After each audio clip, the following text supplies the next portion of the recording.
Previously on Bleak Prospect. Whatever we might find in this place, if it's anything to do with what Hawks was up to, I haven't got a clue about that, and nor does Maureen. We need you, Doc. This poor boy has just escaped from this place.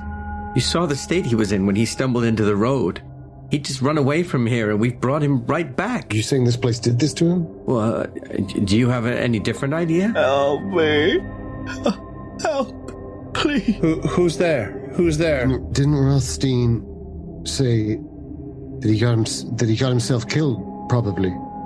That he wouldn't allow it, that the Miskatonic wouldn't have allowed it on their grounds. Yes, you're right, Tom. I think he was doing something in that building, like he turned it into his own little... Yes, laboratory. Maybe something went wrong here. Maybe it did. It's tall for a spider. Fuck and it off. just sort of like... Fuck right off. Lollops through the grass. No. And the name just pops into your head.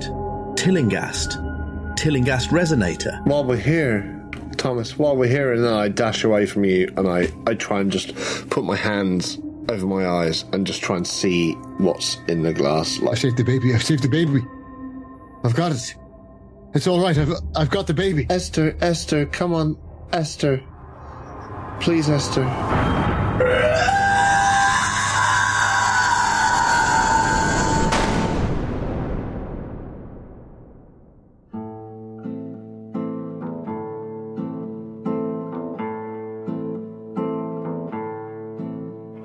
The Apocalypse Players present Bleak Prospect, a Depression-era scenario for Call of Cthulhu 7th edition by Scott Dorward from the Nameless Horrors collection. Starring Danann McAleer as former socialite Maureen Frayne, Joseph Chance as former businessman Thomas Dolan, and Dan Wheeler as former medical doctor Nathaniel Coombs. The keeper of arcane lore is Dominic Allen. Chapter 5. What the Doctor Saw.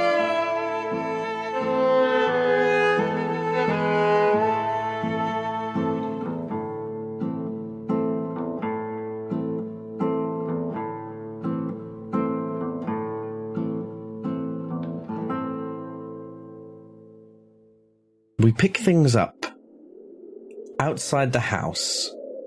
There's this big, dilapidated, almost ruined colonial mansion. Next to it, this very sturdy, windowless building, into which Thomas Dolan and Maureen Frayne have disappeared. The door is partially ajar. Dr. Coombs is stood near the car. Are you holding Billy, or he's in the car? He's in the car. I'm sort of... You've got an eye on him. I've got an eye on him, an eye on them. I'm trying to hold that middle ground. So they've disappeared into this building. They've been gone for a while. You hear them talking a bit. Maybe you can just about make that out. You can, but then it's quiet. It's weirdly quiet, except for the sound of air, like a wind, a gentle breeze around the house. Just.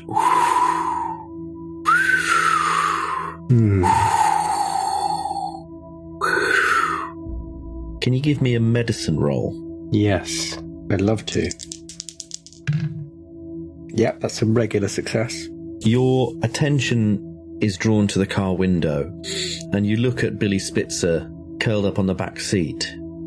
I mean, it probably doesn't take a medical genius to work out that he is really ill. But you realize that despite whatever unnatural phenomena you've experienced with Billy, he is also cut and wounded.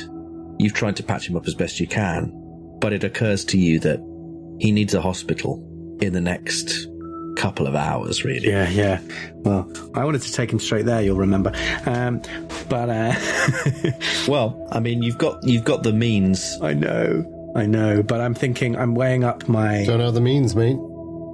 Don't have the means. Don't have the moolah. No. I think you would need moolah. Well, I've got a good contact at the hospital. Yeah. Dr. Cavendish.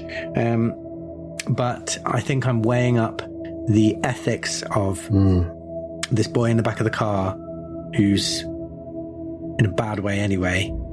The two people who have run into a building who aren't in quite such a bad way and maybe need my assistance, and then potentially there's a girl here, and potentially there's more children here, who knows. So I'm trying to remember my Hippocratic Oath. And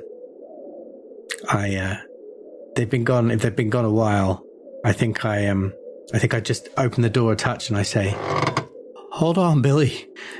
Billy, I'll be back for you. Just hold on. Stay strong."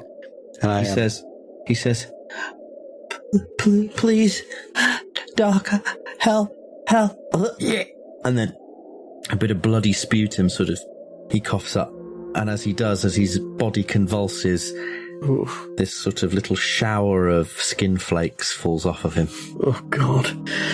I really... It's like really bad dandruff all over the back seat.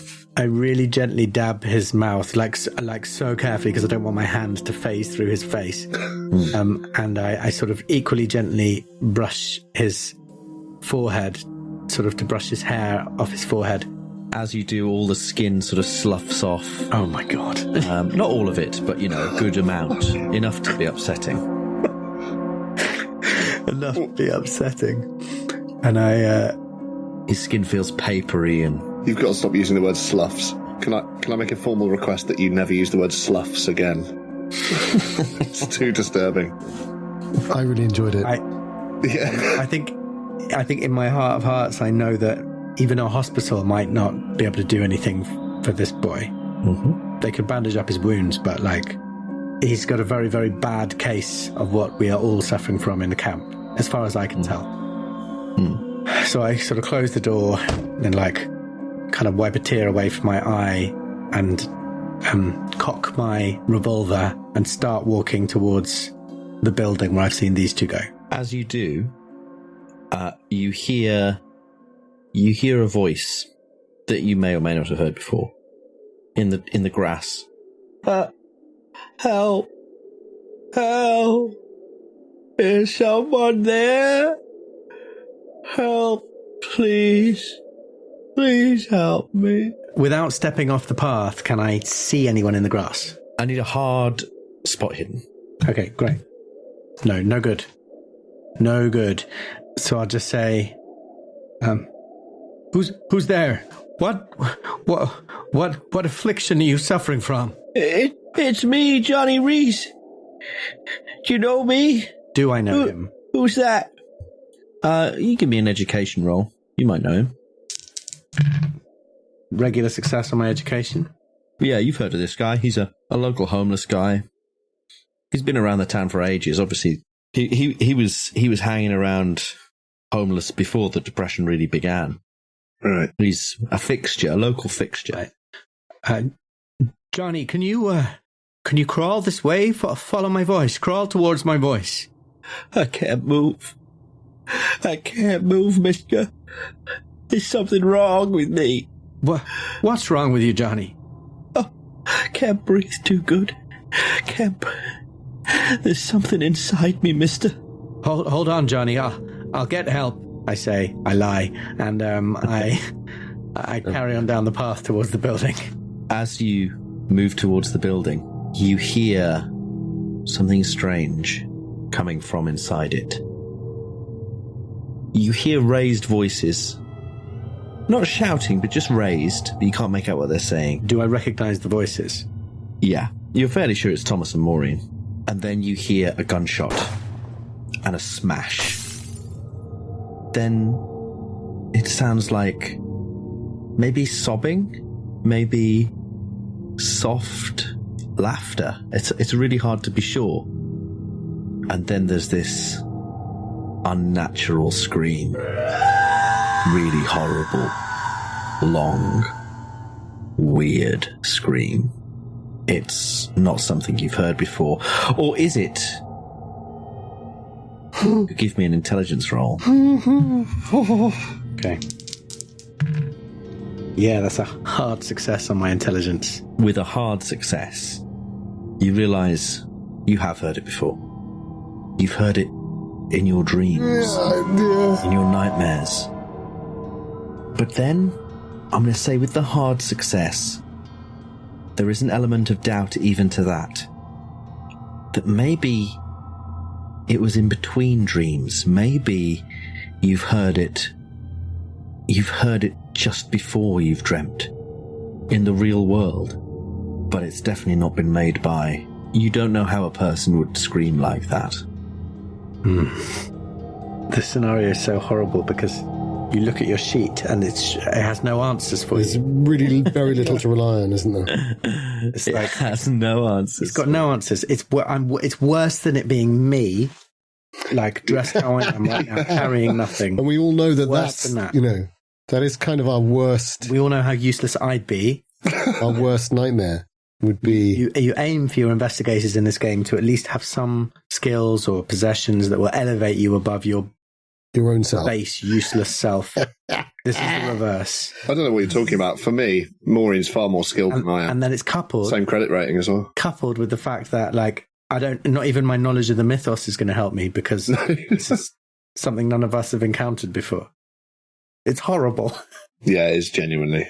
I'm going to say, how much of a bastard do I want to be? I think I'm going to need a power roll.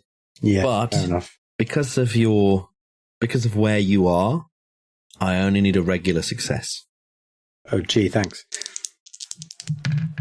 Is it something I can push? If you can think of a way. Yeah, I can think of a way. Where there's a will to power.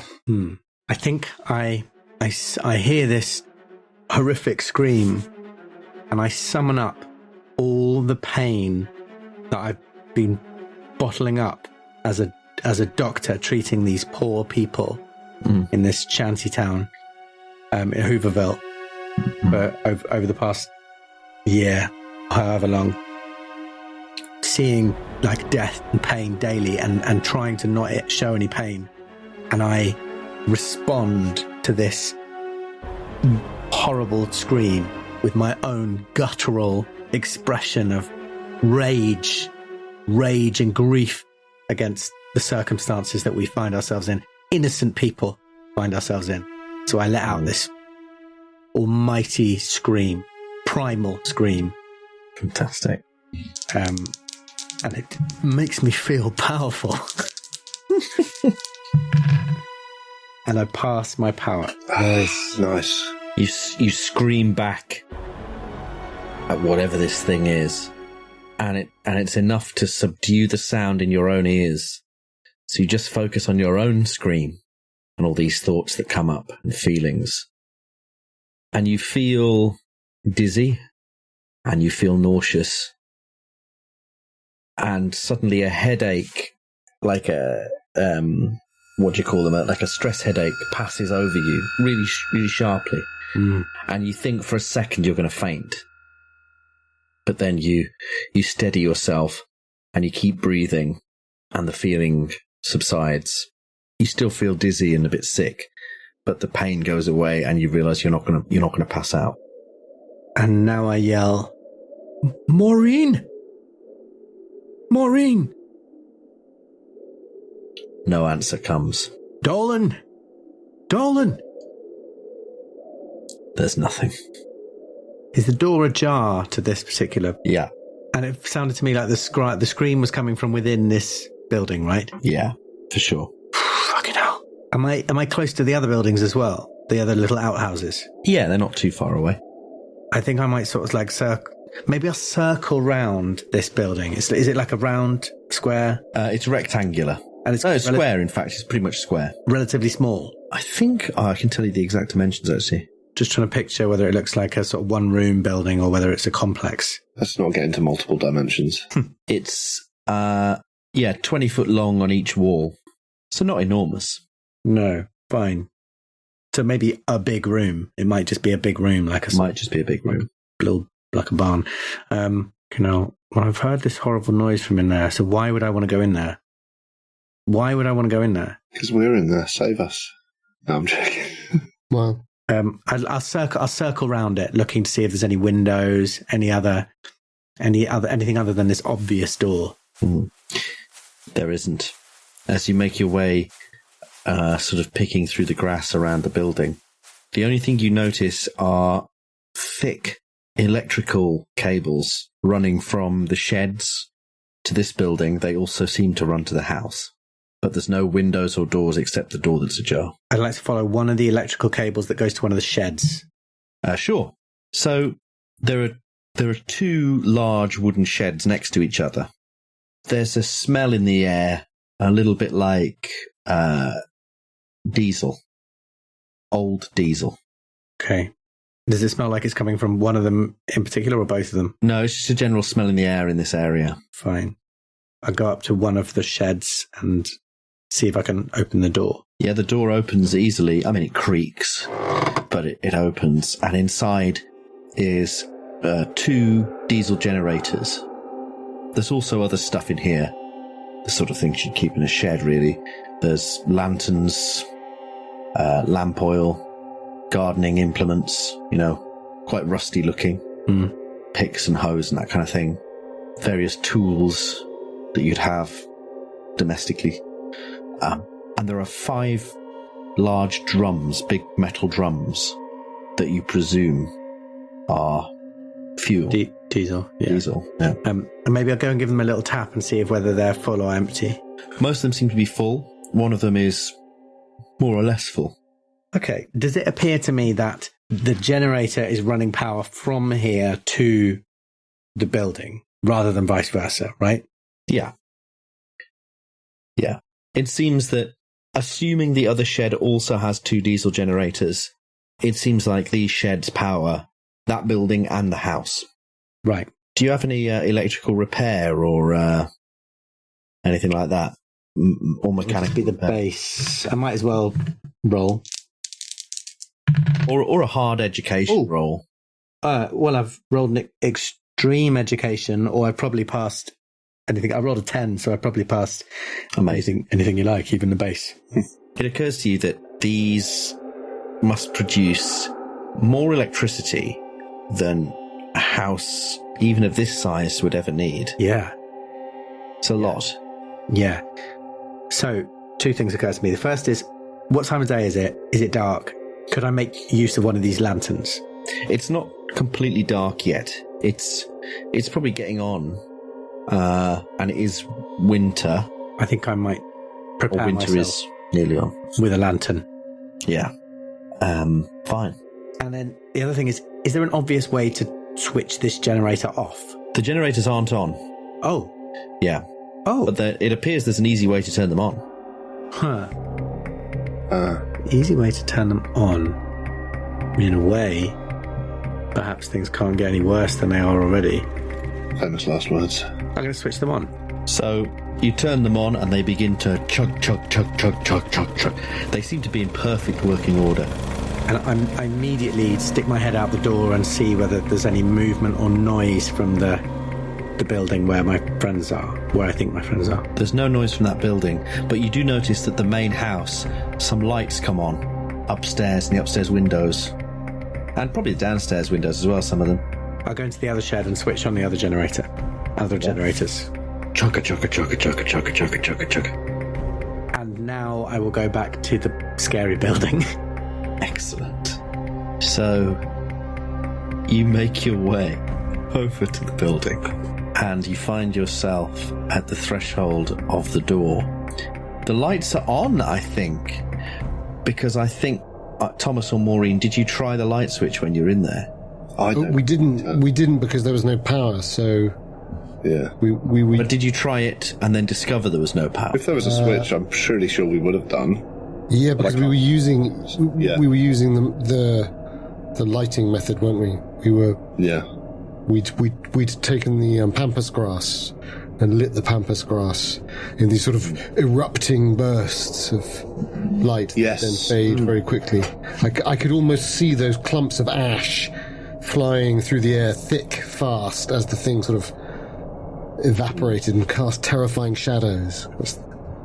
That's the last thing I remember before the scarlet fever took hold of me. Right. And for those of you listening at home, that's actually real.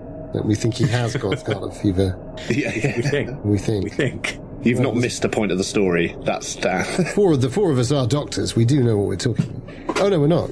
So Victorian. Well, let's say the lights are on. Great. If they're not, then... If they're not, I switch them on. Fine. You're confronted by a strange sight. The building itself is... Nearest the door, there's all this sort of electrical equipment and these panels. There's a really big switch, one of those big chunky handle switches that's like... the light switch is much more... It's a typical light switch. But it looks like this big switch powers the bank of panels. There are workbenches down either side of the room, and they've got all sorts of stuff on them, all sorts of weird items. There's thick leather aprons and welding masks, these big metal forceps, 3-foot long things, these nets of thick rope. There's all these knives and daggers and machetes. There's a strange wooden box.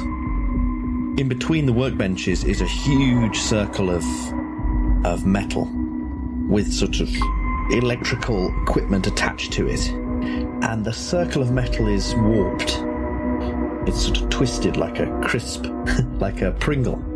Is it obvious to me whether that's the way it's been made or whether it's has been warped? No way to be sure. Okay. It's also carved with strange designs. Oh, of course it is. And there are various stains around the circle as well. Of course there are. The air stinks of ammonia, sort of pissy smell and vomit, that kind of stomach lining smell. Yeah. But also like really strong spices. Slightly sweet and spicy. And lying on the floor, besides a smashed tank and lots of water, dirty water, are two figures, Thomas Dolan and Maureen Frayne. They appear to be completely unconscious, and they are lying in a kind of embrace, almost as if... It's weird, but it's almost as if they are holding each other in a waltz position, but horizontal. Okay, well, I edge towards them, but as I do, I sort of look around to see if I can see any sign of the thing that made this noise, assuming it wasn't them. My assumption is still that it wasn't them that made this noise. How hard are you looking around? I'm looking around more than I'm edging towards them, if that makes sense. I'm prioritizing looking around. All right, then. But I mean, I'm happy to... Give me a spot hidden roll. Oh, I'm going to fail that, but... I think that's a fumble. Oh.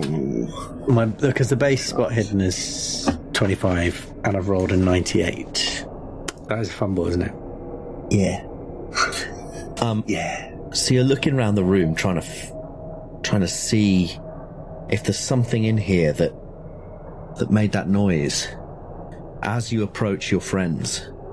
And then you see that between them, there's something they're holding. You can't make out what it is. And perhaps involuntarily you pick it up, because it looks to be about the size of a baby. Oh. And you hold it up and look at it, and you can't really understand what you're looking at. And then it starts to move. And you realise that what you're holding is alive. It looks like a monkey that's been turned inside out. Oh, God. It's just like blue veins, and it doesn't have legs, it just sort of falls away. What you thought was swaddling is actually just its tail. It has no visible eyes or anything, just this sort of sphincter-like mouth that opens, and it's full of rings of long, thin, fish-like teeth.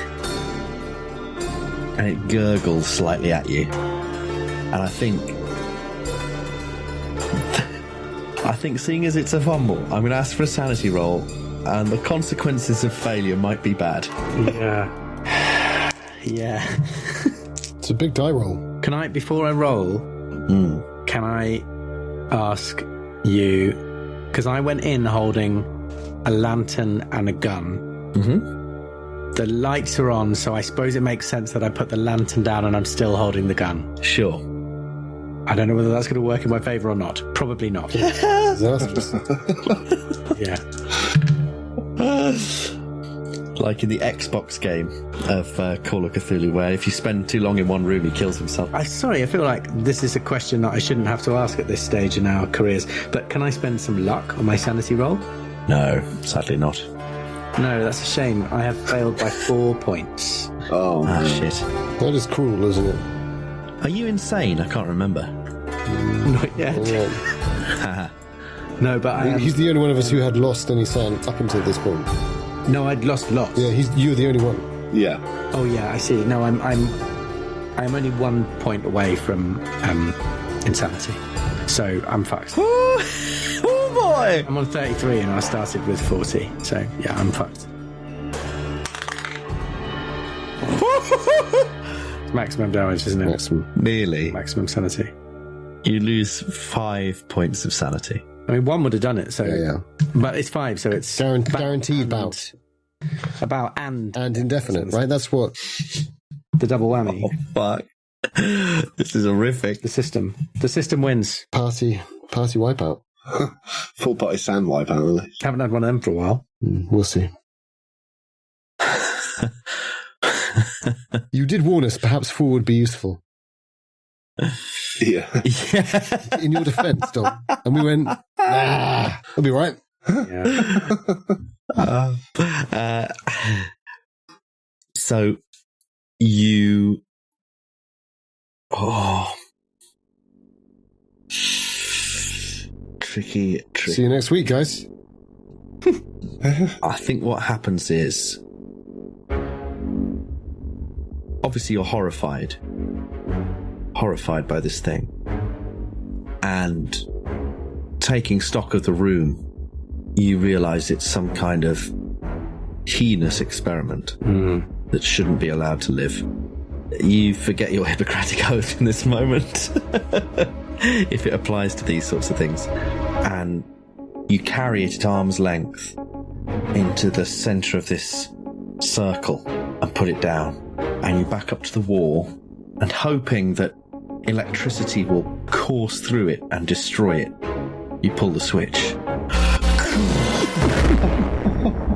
The entire room starts to buzz in this horrible way, like being surrounded by static electricity. You feel your hair stand up and you start laughing maniacally, like a mad inventor, like some insane doctor from a pulp.